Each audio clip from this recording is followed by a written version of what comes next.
ಓಂ ಶಾಂತಿ. ಇಂದಿನ ಪರಮಾತ್ಮನ ಮಹಾವಾಕ್ಯ ಮುರುಳಿ ದಿನಾಂಕ 28/8/2025. ಬಾಪ್ತಾದ ಮಧುಬನ. ಮಧುರ ಮಕ್ಕಳೇ, ಈಗ ಇಲ್ಲಿ ನಿಮ್ಮ ಕರೆಯನ್ನು ಕೇಳಲಾಗಿದೆ. ಕೊನೆಗೂ ಆ ದಿನ ಈಗ ಬಂದಿದೆ. ಈ ಪುರುಷೋತ್ತಮ ಸಂಗಮ ಯುಗದಲ್ಲಿ ನೀವೀಗ ಉತ್ತಮರಿಗಿಂತ ಉತ್ತಮ ಪುರುಷರಾಗುತ್ತಿದ್ದೀರಾ. ಇಂದಿನ ಪ್ರಶ್ನೆಯಾಗಿದೆ, ಸೋಲು ಮತ್ತು ಗೆಲುವಿಗೆ ಸಂಬಂಧಪಟ್ಟಂತಹ ಅಂತಹ ಯಾವೊಂದು ಭ್ರಷ್ಟ ಕರ್ಮ ಇದೆ, ಆ ಕರ್ಮ ಮನುಷ್ಯರನ್ನು ದುಃಖಿಯನ್ನಾಗಿ ಮಾಡುತ್ತದೆ. ಉತ್ತರ, ಜೂಜಾಟವನ್ನು ಆಡುವುದು. ಬಹಳಷ್ಟು ಜನ ಮನುಷ್ಯರಿಗೆ ಜೂಜನ್ನು ಆಡುವಂತಹ ಅಭ್ಯಾಸ ಇರುತ್ತದೆ. ಜೂಜನ್ನು ಆಡುವುದು ಭ್ರಷ್ಟ ಕರ್ಮ ಆಗಿದೆ. ಏಕೆಂದರೆ ಜೂಜಾಟದಲ್ಲಿ ಸೋತಾಗ ದುಃಖಿಗಳಾಗುತ್ತಾರೆ, ಗೆದ್ದರೆ ಖುಷಿ ಪಡುತ್ತಾರೆ. ಈಗ ಮಕ್ಕಳಿಗೆ ಪರಮಾತ್ಮ ತಂದೆ ಆಜ್ಞೆಯನ್ನು ನೀಡಿದ್ದಾರೆ, ಮಕ್ಕಳೇ ದೈವಿ ಕರ್ಮವನ್ನು ಮಾಡಿ. ನಿಮ್ಮ ಸಮಯ ವ್ಯರ್ಥ ಆಗುವಂತಹ ಯಾವ ಕರ್ಮವನ್ನೂ ಮಾಡಬೇಡಿ. ಸದಾ ಬೇಹದ್ದಿನ ವಿಜಯವನ್ನು ಪಡೆದುಕೊಳ್ಳುವಂತಹ ಪುರುಷಾರ್ಥವನ್ನು ಮಾಡಿ. ಇಂದಿನ ಗೀತೆಯಾಗಿದೆ, ಕೊನೆಗೂ ಆ ದಿನ ಇಂದು ಬಂತು. ಓಂ ಶಾಂತಿ, ಡಬ್ಬಲ್ ಓಂ ಶಾಂತಿ. ಈಗ ಮಕ್ಕಳಾದ ನೀವು ಕೂಡ ಓಂ ಶಾಂತಿ ಎಂದು ಹೇಳಬೇಕು. ಇಲ್ಲಿ ಪುನಃ ಡಬ್ಬಲ್ ಓಂ ಶಾಂತಿ ಎಂದು ಹೇಳಲಾಗುತ್ತದೆ. ಸರ್ವಶ್ರೇಷ್ಠ ಆತ್ಮ ಆದಂತಹ ಪರಮಾತ್ಮ ಶಿವ ತಂದೆ ಒಂದನೆಯದಾಗಿ ಓಂ ಶಾಂತಿ ಎಂದು ಹೇಳುತ್ತಾರೆ. ನಂತರ ಎರಡನೆಯದಾಗಿ ಈ ಬ್ರಹ್ಮ ತಂದೆ ಓಂ ಶಾಂತಿ ಎಂದು ಹೇಳುತ್ತಾರೆ. ನಂತರ ಮಕ್ಕಳಾದ ನೀವು ಕೂಡ ಹೇಳುತ್ತೀರಾ, ಆತ್ಮನಾದ ನಾನು ಶಾಂತ ಸ್ವರೂಪ ಆತ್ಮನಾಗಿದ್ದೇನೆ ಮತ್ತು ಆತ್ಮನಾದ ನಾನು ಶಾಂತಿ ದೇಶದ ನಿವಾಸಿಯಾಗಿದ್ದೇನೆ. ಈ ಸ್ಥೂಲ ದೇಶದಲ್ಲಿ ಪಾತ್ರವನ್ನು ಅಭಿನಯ ಮಾಡುವುದಕ್ಕೋಸ್ಕರ ಆತ್ಮನಾದ ನಾನು ಬಂದಿದ್ದೇನೆ. ಈ ಎಲ್ಲಾ ಮಾತನ್ನು ಜಗತ್ತಿನಲ್ಲಿರುವ ಆತ್ಮರು ಮರೆತು ಬಿಟ್ಟಿದ್ದಾರೆ.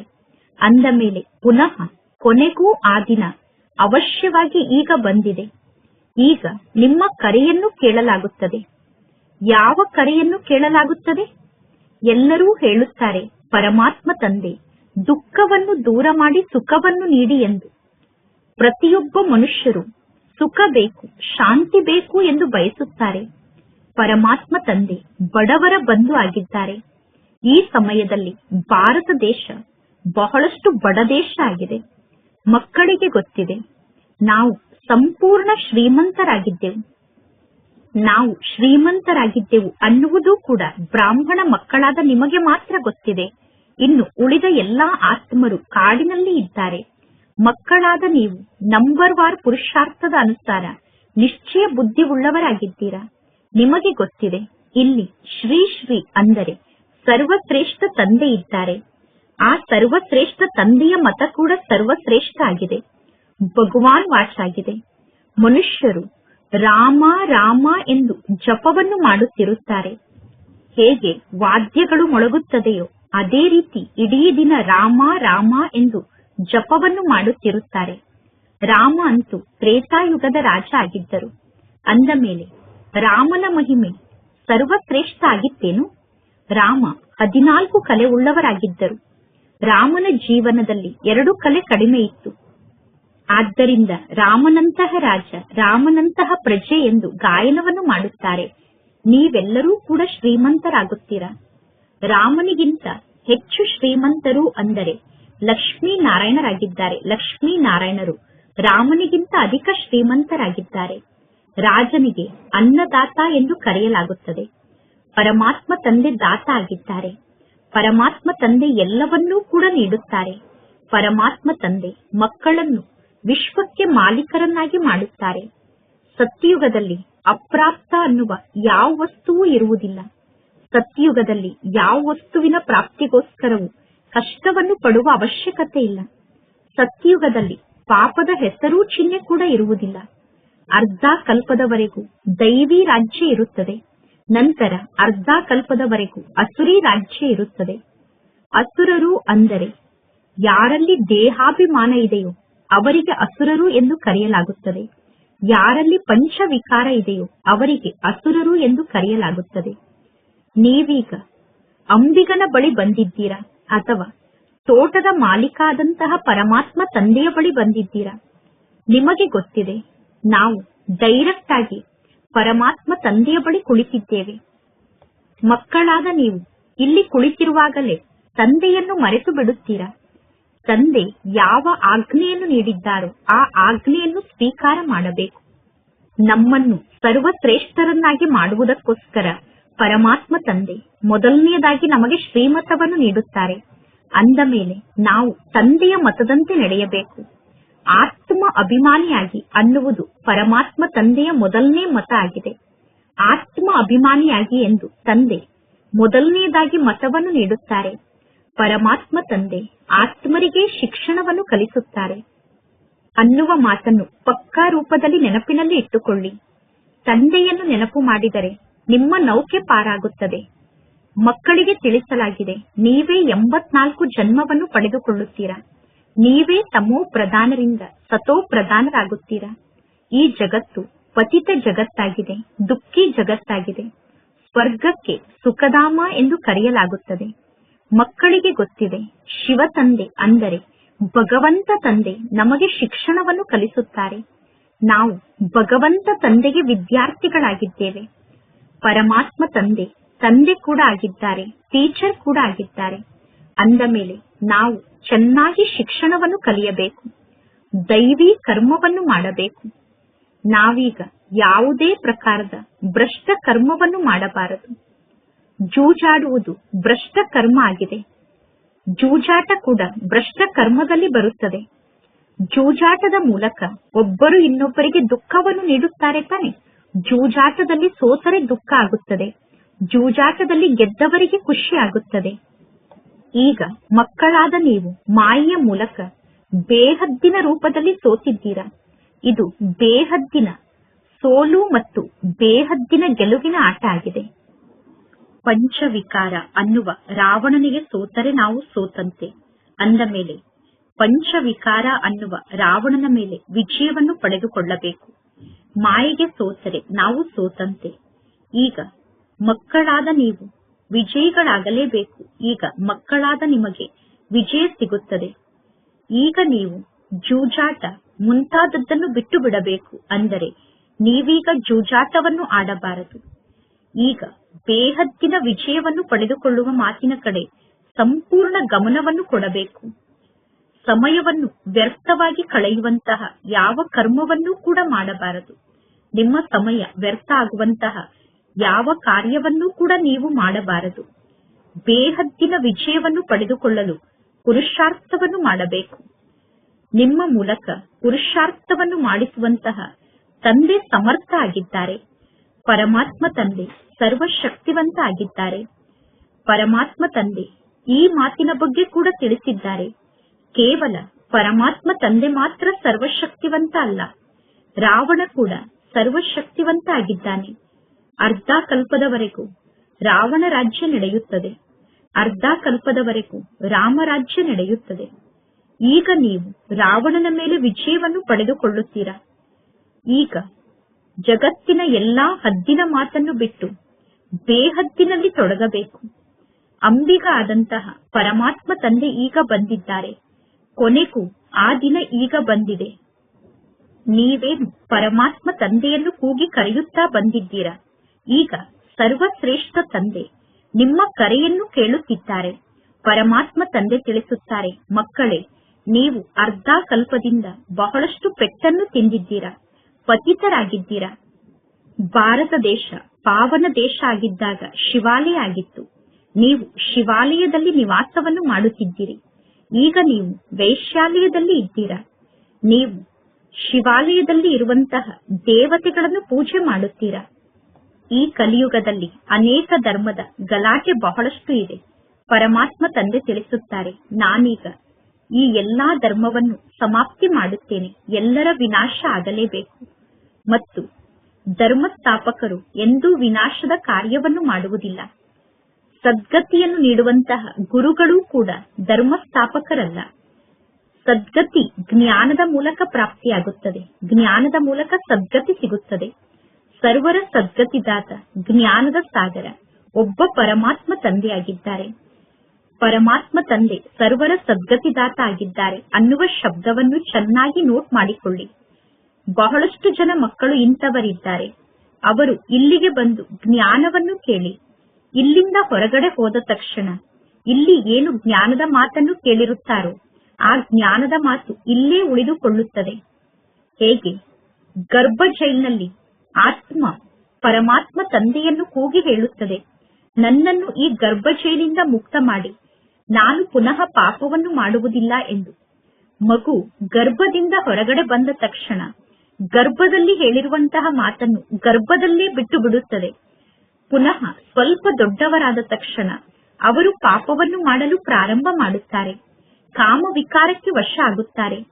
ಸತ್ಯಯುಗದಲ್ಲಿ ಗರ್ಭ ಮಹಲ್ನಲ್ಲಿ ಆತ್ಮರು ನಿವಾಸವನ್ನು ಮಾಡುತ್ತಾರೆ. ಅಂದ ಮೇಲೆ ಪರಮಾತ್ಮ ತಂದೆ ಕುಳಿತು ತಿಳಿಸುತ್ತಾರೆ, ಕೊನೆಗೂ ಆ ದಿನ ಇಂದು ಬಂತು. ಯಾವ ದಿನ ಬಂತು?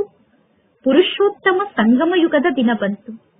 ಈ ಪುರುಷೋತ್ತಮ ಸಂಗಮ ಯುಗದ ಬಗ್ಗೆ ಯಾರಿಗೂ ಗೊತ್ತಿಲ್ಲ. ನಾವೀಗ ಪುರುಷೋತ್ತಮರಾಗುತ್ತೇವೆ ಅನ್ನುವುದು ಮಕ್ಕಳಾದ ನಿಮಗೆ ಅನುಭವ ಆಗುತ್ತಿದೆ. ಉತ್ತಮರಿಗಿಂತ ಉತ್ತಮ ಪುರುಷರು ನಾವೇ ಆಗಿದ್ದೆವು. ಸರ್ವಶ್ರೇಷ್ಠ ಧರ್ಮ ನಮ್ಮ ಧರ್ಮ ಆಗಿತ್ತು. ನಮ್ಮ ಕರ್ಮ ಕೂಡ ಸರ್ವಶ್ರೇಷ್ಠ ಆಗಿತ್ತು. ರಾವಣ ರಾಜ್ಯದಲ್ಲಿ ಧರ್ಮ ಮತ್ತು ಕರ್ಮ ಎರಡೂ ಶ್ರೇಷ್ಠ ಆಗಿರುವುದಿಲ್ಲ. ಕೊನೆಗೂ ಪರಮಾತ್ಮ ತಂದೆ ಶಿಕ್ಷಣವನ್ನು ಕಲಿಸುವುದಕ್ಕೋಸ್ಕರ ಬರುವಂತಹ ದಿನ ಬಂದೇ ಬಿಟ್ಟಿತು. ಪರಮಾತ್ಮ ತಂದೆ ಪತಿತ ಪಾವನ ಆಗಿದ್ದಾರೆ. ಅಂದ ಮೇಲೆ ಇಂತಹ ತಂದೆಯ ಶ್ರೀಮತದಂತೆ ನಾವು ನಡೆಯಬೇಕು. ಈಗ ಇದು ಕಲಿಯುಗದ ಅಂತಿಮ ಸಮಯ ಆಗಿದೆ. ಅಂದ ಮೇಲೆ ಸ್ವಲ್ಪ ಸಮಯ ಅಂತೂ ಬೇಕು ತಾನೆ? ಪಾವನರಾಗುವುದಕ್ಕೋಸ್ಕರ ಸ್ವಲ್ಪ ಸಮಯ ಅಂತೂ ಬೇಕು ತಾನೆ? 60 ವರ್ಷದ ನಂತರ ಎಲ್ಲರಿಗೂ ವಾನಪ್ರಸ್ಥಿಗಳು ಎಂದು ಕರೆಯಲಾಗುತ್ತದೆ. 60 ವರ್ಷ ಆಯಿತು ಅಂದರೆ ಕೈಗೆ ಕೋಲು ಬಂತು ಎಂದು ಹೇಳುತ್ತಾರೆ. ಈಗ ಈ ಕಲಿಯುಗದಲ್ಲಿ ನೋಡಿ, 80 ವರ್ಷದವರೂ ಕೂಡ ವಿಕಾರವನ್ನು ತ್ಯಾಗ ಮಾಡುವುದಿಲ್ಲ. ಪರಮಾತ್ಮ ತಂದೆ ತಿಳಿಸುತ್ತಾರೆ, ನಾನು ಈ ಬ್ರಹ್ಮ ತಂದೆಯ ವಾನಪ್ರಸ್ಥ ಸ್ಥಿತಿಯ ಸಮಯದಲ್ಲಿ ಬ್ರಹ್ಮನ ತನುವಿನಲ್ಲಿ ಪ್ರವೇಶವನ್ನು ಮಾಡಿ ಈ ಬ್ರಹ್ಮ ತಂದೆಗೆ ಈ ಜ್ಞಾನವನ್ನು ತಿಳಿಸುತ್ತೇನೆ. ಆತ್ಮವೇ ಪವಿತ್ರ ಆಗಿ ಈ ಜಗತ್ತಿನಿಂದ ಪಾರಾಗುತ್ತದೆ. ಆತ್ಮವೇ ಹಾರುತ್ತದೆ. ಈಗ ಹಾರುವಂತಹ ಆತ್ಮದ ರೆಕ್ಕೆ ಕಟ್ಟಾಗಿ ಬಿಟ್ಟಿದೆ. ಆದ್ದರಿಂದ ಆತ್ಮಕ್ಕೆ ಮೇಲೆ ಹಾರಲು ಸಾಧ್ಯ ಆಗುತ್ತಿಲ್ಲ. ರಾವಣ ಆತ್ಮದ ರೆಕ್ಕೆಯನ್ನು ಕಟ್ ಮಾಡಿ ಬಿಟ್ಟಿದ್ದಾನೆ. ಆತ್ಮ ಪತಿತ ಆಗಿದೆ. ಈಗ ಒಬ್ಬರೂ ಕೂಡ ವಾಪಸ್ ಮನೆಗೆ ಹೋಗಲು ಸಾಧ್ಯ ಇಲ್ಲ. ಮೊದಲು ಸರ್ವಶ್ರೇಷ್ಠ ತಂದೆ ವಾಪಸ್ ಮನೆಗೆ ಹೋಗಬೇಕು. ಶಿವ ತಂದೆಯ ಮೆರವಣಿಗೆ ಎಂದು ಕರೆಯಲಾಗುತ್ತದೆ. ಶಂಕರನ ಮೆರವಣಿಗೆ ಇರುವುದಿಲ್ಲ. ಪರಮಾತ್ಮ ತಂದೆ ಹಿಂದೆ ಎಲ್ಲಾ ಮಕ್ಕಳು ವಾಪಸ್ ಮನೆಗೆ ಹೋಗುತ್ತಾರೆ. ಎಲ್ಲರನ್ನೂ ಕರೆದುಕೊಂಡು ಹೋಗುವುದಕ್ಕೋಸ್ಕರ ತಂದೆ ಬಂದಿದ್ದಾರೆ. ಶರೀರ ಸಹಿತವಾಗಿ ತಂದೆ ಯಾರನ್ನೂ ಕರೆದುಕೊಂಡು ಹೋಗುವುದಿಲ್ಲ. ಎಲ್ಲಾ ಆತ್ಮರು ಪತಿತರಾಗಿದ್ದಾರೆ. ಎಲ್ಲಿಯವರೆಗೂ ಪವಿತ್ರರಾಗುವುದಿಲ್ಲವೋ ಅಲ್ಲಿಯವರೆಗೂ ವಾಪಸ್ ಮನೆಗೆ ಹೋಗಲು ಸಾಧ್ಯ ಇಲ್ಲ. ಮೊದಲು ಪವಿತ್ರತೆ ಇತ್ತು, ಆಗ ಶಾಂತಿ ಮತ್ತು ಸಂಪತ್ತು ಇತ್ತು. ಕೇವಲ ಆದಿ ಸನಾತನ ದೇವಿ ದೇವತಾ ಧರ್ಮದ ಆತ್ಮರಾದ ನೀವು ಮಾತ್ರ ಸತ್ಯಯುಗದಲ್ಲಿ ಇದ್ದೀರಿ. ಈಗ ಉಳಿದ ಎಲ್ಲಾ ಧರ್ಮದವರೂ ಜಗತ್ತಿನಲ್ಲಿ ಇದ್ದಾರೆ, ಆದರೆ ದೈವಿ ಧರ್ಮ ಈಗ ಇಲ್ಲ. ಇದಕ್ಕೆ ಕಲ್ಪವೃಕ್ಷ ಎಂದು ಕರೆಯಲಾಗುತ್ತದೆ. ಆಲದ ಮರಕ್ಕೆ ಈ ಕಲ್ಪವೃಕ್ಷವನ್ನು ಹೋಲಿಕೆ ಮಾಡಲಾಗುತ್ತದೆ. ಹೇಗೆ ಆಲದ ಮರಕ್ಕೆ ಬೇರಿರುವುದಿಲ್ಲ, ಇನ್ನು ಸಂಪೂರ್ಣ ವೃಕ್ಷ ನಿಂತಿರುತ್ತದೆ. ಅದೇ ರೀತಿ ಈಗ ಈ ಸಂಪೂರ್ಣ ವೃಕ್ಷ ನಿಂತಿದೆ. ಆದರೆ ದೇವಿ ದೇವತಾ ಧರ್ಮದ ಫೌಂಡೇಶನ್ ಇಲ್ಲ. ದೇವಿ ದೇವತಾ ಧರ್ಮದ ಫೌಂಡೇಶನ್ ಇಲ್ಲ, ಆದರೆ ಸಂಪೂರ್ಣ ವೃಕ್ಷ ನಿಂತಿದೆ. ಮೊದಲು ಒಂದು ಸಮಯದಲ್ಲಿ ಅವಶ್ಯವಾಗಿ ದೇವಿ ದೇವತಾ ಧರ್ಮ ಇತ್ತು. ಈಗ ಆ ದೇವತಾ ಧರ್ಮ ಪ್ರಾಯಲೋಪ ಆಗಿದೆ. ಅಂದ ಮೇಲೆ ಪುನಃ ದೇವತಾ ಧರ್ಮ ಸ್ಥಾಪನೆ ಆಗಲೇಬೇಕು. ಪರಮಾತ್ಮ ತಂದೆ ತಿಳಿಸುತ್ತಾರೆ, ಒಂದು ಧರ್ಮವನ್ನು ಸ್ಥಾಪನೆ ಮಾಡಲು ನಾನು ಪುನಃ ಬರುತ್ತೇನೆ. ಇನ್ನು ಉಳಿದ ಎಲ್ಲಾ ಧರ್ಮಗಳ ವಿನಾಶ ಆಗುತ್ತದೆ. ಇಲ್ಲದಿದ್ದರೆ ಈ ಸೃಷ್ಟಿ ಚಕ್ರ ಹೇಗೆ ತಿರುಗಲು ಸಾಧ್ಯ? ಪ್ರಪಂಚದ ಇತಿಹಾಸ ಮತ್ತು ಭೂಗೋಳ ಪುನರಾವರ್ತನೆ ಆಗುತ್ತದೆ ಎಂದು ಹೇಳಲಾಗುತ್ತದೆ. ಈಗ ಈ ಜಗತ್ತು ಹಳೆಯ ಜಗತ್ತಾಗಿದೆ. ನಂತರ ಪುನಃ ಹೊಸ ಜಗತ್ತು ಬರುತ್ತದೆ. ಈ ಹಳೆಯ ಜಗತ್ತು ಪರಿವರ್ತನೆಯಾಗಿ ಹೊಸ ಜಗತ್ತು ಸ್ಥಾಪನೆ ಆಗಲೇಬೇಕು. ಹೊಸ ಭಾರತ ಪುನಃ ಹಳೆಯ ಭಾರತ ಆಗುತ್ತದೆ. ಯಮುನಾ ನದಿಯ ದಡದಲ್ಲಿ ಸ್ವರ್ಗ ಇತ್ತು ಎಂದು ಹೇಳುತ್ತಾರೆ. ಪರಮಾತ್ಮ ತಂದೆ ತಿಳಿಸುತ್ತಾರೆ, ಕಾಮಚಿತೆಯ ಮೇಲೆ ಕುಳಿತು ನೀವೆಲ್ಲರೂ ಸ್ಮಶಾನದ ನಿವಾಸಿಗಳಾಗಿದ್ದೀರಾ.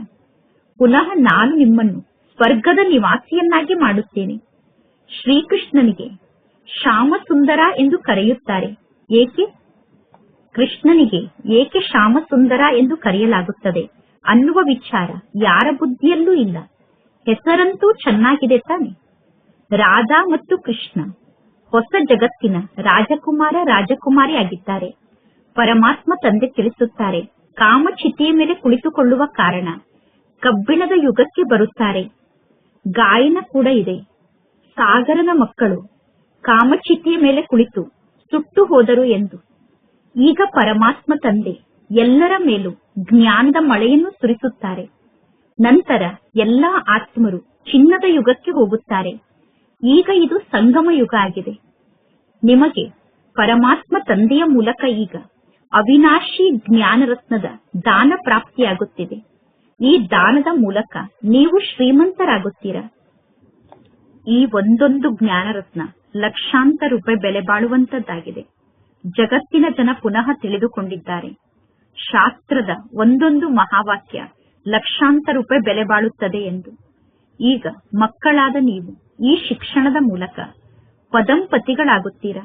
ಶಿಕ್ಷಣವೇ ಸಂಪಾದನೆಗೆ ಆಧಾರ ಆಗಿದೆ. ಈ ಜ್ಞಾನ ರತ್ನವನ್ನು ನೀವೀಗ ಧಾರಣೆ ಮಾಡಿಕೊಳ್ಳುತ್ತೀರಾ. ಜ್ಞಾನದಿಂದ ನಿಮ್ಮ ಜೋಳಿಗೆಯನ್ನು ತುಂಬಿಕೊಳ್ಳುತ್ತೀರಾ. ಜಗತ್ತಿನ ಜನ ಪುನಃ ಶಂಕರನಿಗೆ ಹೇಳುತ್ತಾರೆ, ಹೇ ಬಂಬಂ ಮಹಾದೇವ, ನಮ್ಮ ಜೋಳಿಗೆಯನ್ನು ತುಂಬಿ ಎಂದು. ಶಂಕರನಿಗೆ ಎಷ್ಟೊಂದು ನಿಂದನೆಯನ್ನು ಮಾಡುತ್ತಾರೆ. ಶಂಕರನ ಮೇಲೆ ಎಷ್ಟೊಂದು ಕಳಂಕವನ್ನು ಹೊರಿಸುತ್ತಾರೆ.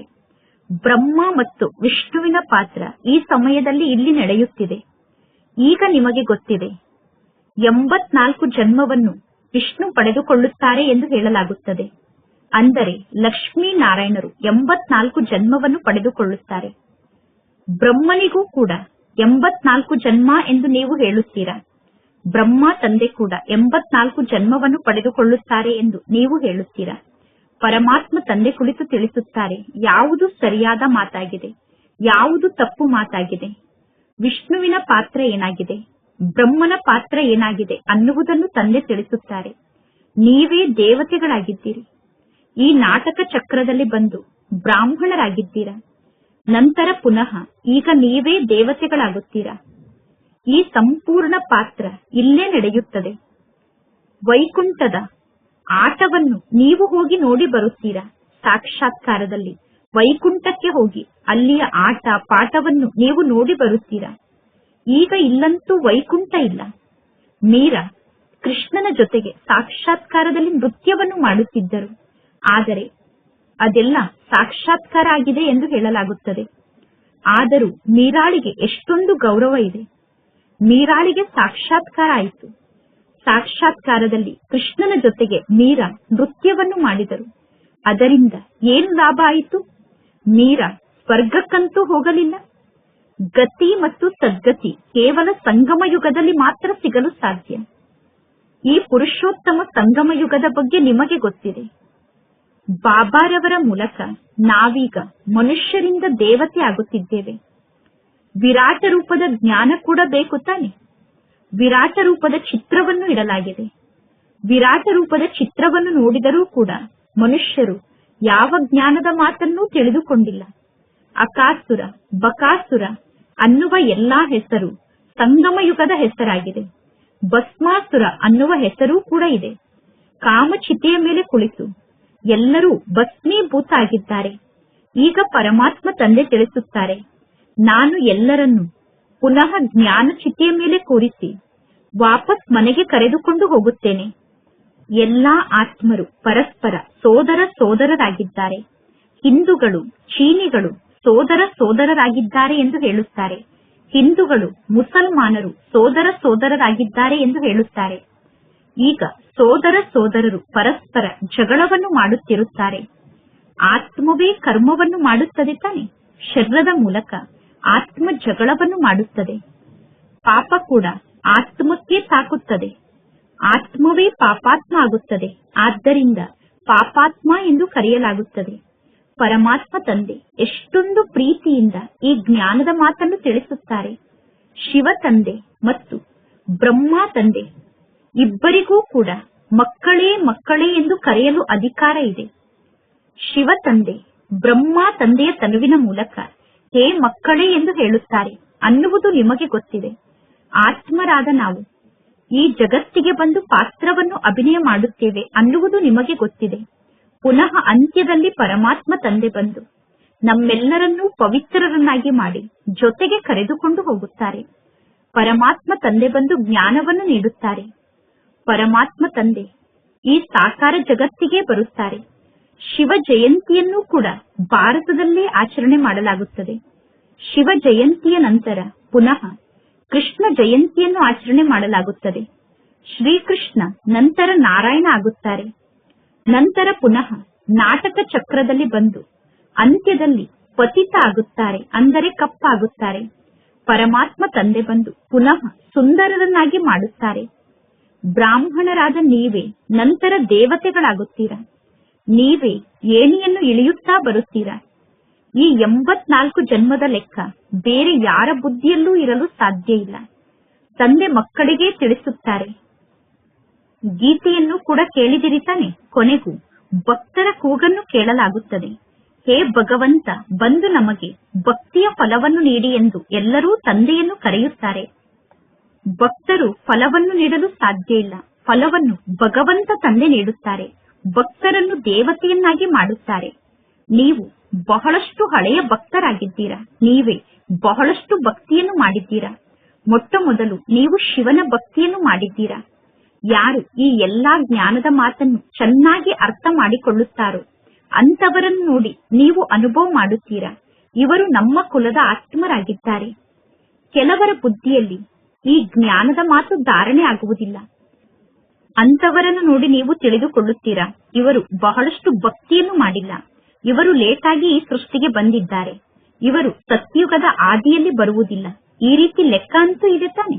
ಯಾರು ಬಹಳಷ್ಟು ಭಕ್ತಿಯನ್ನು ಮಾಡಿದ್ದಾರೋ ಅವರಿಗೆ ಬಹಳಷ್ಟು ಫಲಪ್ರಾಪ್ತಿಯಾಗುತ್ತದೆ. ಸ್ವಲ್ಪ ಭಕ್ತಿಯನ್ನು ಮಾಡಿದ್ದರೆ ಸ್ವಲ್ಪ ಫಲಪ್ರಾಪ್ತಿಯಾಗುತ್ತದೆ.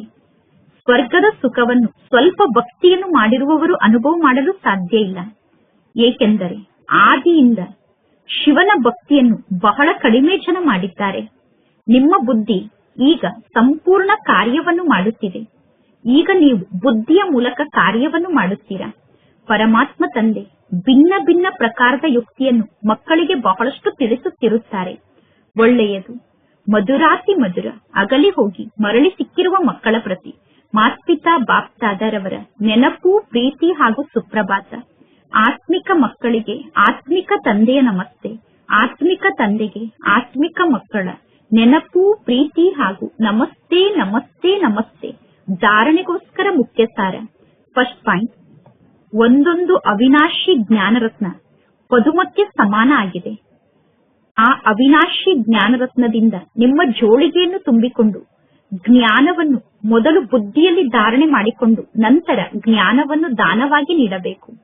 ಸೆಕೆಂಡ್ ಪಾಯಿಂಟ್, ಶ್ರೀ ಶ್ರೀ ತಂದೆಯ ಶ್ರೇಷ್ಠ ಮತದಂತೆ ಸಂಪೂರ್ಣ ನಡೆದುಕೊಳ್ಳಬೇಕು. ಸರ್ವಶ್ರೇಷ್ಠ ತಂದೆಯ ಶ್ರೇಷ್ಠ ಮತದಂತೆ ಸಂಪೂರ್ಣ ನಡೆಯಬೇಕು. ಆತ್ಮವನ್ನು ಸತೋ ಪ್ರದಾನ ಮಾಡಿಕೊಳ್ಳಲು ಆತ್ಮ ಅಭಿಮಾನಿಯಾಗುವಂತಹ ಸಂಪೂರ್ಣ ಪುರುಷಾರ್ಥವನ್ನು ಮಾಡಬೇಕು. ಇಂದಿನ ವರದಾನ ಆಗಿದೆ. ಸರ್ವರ ಬಗ್ಗೆ ಶುಭ ಭಾವ ಮತ್ತು ಶ್ರೇಷ್ಠ ಭಾವನೆಯನ್ನು ಧಾರಣೆ ಮಾಡಿಕೊಳ್ಳುವಂತಹ ಹಂಸದ ಸಮಾನ ಬುದ್ಧಿ ಉಳ್ಳಂತಹ ಪವಿತ್ರ ಹಂಸಗಳಾಗಿ. ಹಂಸದ ಸಮಾನ ಬುದ್ಧಿ ಅಂದರೆ ಸದಾ ಪ್ರತಿಯೊಂದು ಆತ್ಮದ ಬಗ್ಗೆ ಶ್ರೇಷ್ಠ ವಿಚಾರವನ್ನು ಮಾಡುವಂತವರು ಮತ್ತು ಶುಭ ವಿಚಾರವನ್ನು ಮಾಡುವಂತವರು. ಹಂಸದ ಸಮಾನ ಬುದ್ಧಿ ಅಂದರೆ ಮೊದಲು ಪ್ರತಿಯೊಂದು ಆತ್ಮದ ಭಾವನೆಯನ್ನು ಪರೀಕ್ಷೆ ಮಾಡಿ ನಂತರ ಅವರಲ್ಲಿರುವ ಗುಣವನ್ನು ಧಾರಣೆ ಮಾಡಿಕೊಳ್ಳುವಂತವರು. ಎಂದೂ ಕೂಡ ಬುದ್ಧಿಯ ಮೂಲಕ ಯಾವುದೇ ಆತ್ಮದ ಬಗ್ಗೆ ಅಶುಭ ಭಾವನೆ ಅಥವಾ ಸಾಧಾರಣ ಭಾವನೆಯನ್ನು ಧಾರಣೆ ಮಾಡಿಕೊಳ್ಳಬೇಡಿ. ಸದಾ ಶುಭ ಭಾವನೆ ಮತ್ತು ಶುದ್ಧ ಭಾವನೆಯನ್ನು ಧಾರಣೆ ಮಾಡಿಕೊಳ್ಳುವಂತವರೇ ಪವಿತ್ರ ಹಂಸಗಳಾಗಿದ್ದಾರೆ. ಪವಿತ್ರ ಹಂಸಗಳು ಆತ್ಮರ ಅಕಲ್ಯಾಣದ ಮಾತನ್ನು ಕೇಳಿದರೂ ಕೂಡ ಪವಿತ್ರ ಹಂಸಗಳು ಯಾವುದಾದರೂ ಆತ್ಮದ ಬಗ್ಗೆ ಅಕಲ್ಯಾಣದ ಮಾತನ್ನು ಕೇಳಿದರು, ಅಕಲ್ಯಾಣದ ಮಾತನ್ನು ನೋಡಿದರೂ ಕೂಡ ಅಕಲ್ಯಾಣವನ್ನು ಕಲ್ಯಾಣದ ವೃತ್ತಿಯಲ್ಲಿ ಪರಿವರ್ತನೆ ಮಾಡುತ್ತಾರೆ. ಹಂಸದ ಸಮಾನ ಬುದ್ಧಿ ಉಳ್ಳಂತವರಿಗೆ ಪ್ರತಿಯೊಂದು ಆತ್ಮದ ಬಗ್ಗೆ ಸದಾ ಶ್ರೇಷ್ಠ ದೃಷ್ಟಿ ಇರುತ್ತದೆ, ಶುದ್ಧ ದೃಷ್ಟಿ ಇರುತ್ತದೆ, ಸ್ನೇಹದ ದೃಷ್ಟಿ ಇರುತ್ತದೆ. ಇಂದಿನ ಸ್ಲೋಗನ್ ಆಗಿದೆ, ಪ್ರೇಮದಿಂದ ಭರ್ಪೂರಾದಂತಹ ಎಂತಹ ಗಂಗೆ ಆಗಬೇಕು ಅಂದರೆ, ಪ್ರೇಮದಿಂದ ಭರ್ಪೂರಾಗಿರುವ ಗಂಗೆಯಾದ ನಿಮ್ಮ ಮೂಲಕ ಪ್ರೀತಿಯ ಸಾಗರ ಆದಂತಹ ಪರಮಾತ್ಮ ತಂದೆ ಎಲ್ಲರಿಗೂ ಕಾಣಿಸಬೇಕು. ಇಂದಿನ ಅವ್ಯಕ್ತ ಸೂಚನೆಯಾಗಿದೆ, ಸಹಜ ಯೋಗಿ ಆಗಬೇಕು ಎಂದು ಬಯಸಿದರೆ ಪರಮಾತ್ಮನ ಪ್ರೀತಿಯ ಅನುಭವವನ್ನು ಮಾಡಿ. ಕೆಲವು ಭಕ್ತ ಆತ್ಮರು ಪ್ರಭು ಪ್ರೇಮದಲ್ಲಿ ತಲ್ಲೀನ ಆಗಬೇಕು ಎಂದು ಬಯಸುತ್ತಾರೆ ಮತ್ತು ಕೆಲವರು ಪುನಃ ಜ್ಯೋತಿಯಲ್ಲಿ ಹೋಗಿ ಸಮಾವೇಶ ಆಗಬೇಕು ಎಂದು ಬಯಸುತ್ತಾರೆ. ಇಂತಹ ಆತ್ಮರಿಗೆ ಸೆಕೆಂಡ್ನಲ್ಲಿ ಪರಮಾತ್ಮ ತಂದೆಯ ಪರಿಚಯವನ್ನು ನೀಡಿ, ತಂದೆಯ ಮಹಿಮೆಯನ್ನು ತಿಳಿಸಿ, ತಂದೆಯ ಪ್ರಾಪ್ತಿಯ ಬಗ್ಗೆ ತಿಳಿಸಿ, ತಂದೆಯ ಸಂಬಂಧದ ಲವಲೀನ ಸ್ಥಿತಿಯ ಅನುಭವವನ್ನು ಮಾಡಿಸಿ. ಯಾವಾಗ ತಂದೆಯ ಪ್ರೀತಿಯಲ್ಲಿ ತಲ್ಲೀನರಾಗುತ್ತಾರೋ ಆಗ ಸಹಜವಾಗಿ ಲೀನ ಆಗುವುದು ಅಂದರೆ ಏನು ಅನ್ನುವ ರಹಸ್ಯ ಅವರಿಗೆ ಅರ್ಥ ಆಗುತ್ತದೆ. ಒಳ್ಳೆಯದು. ಓಂ ಶಾಂತಿ.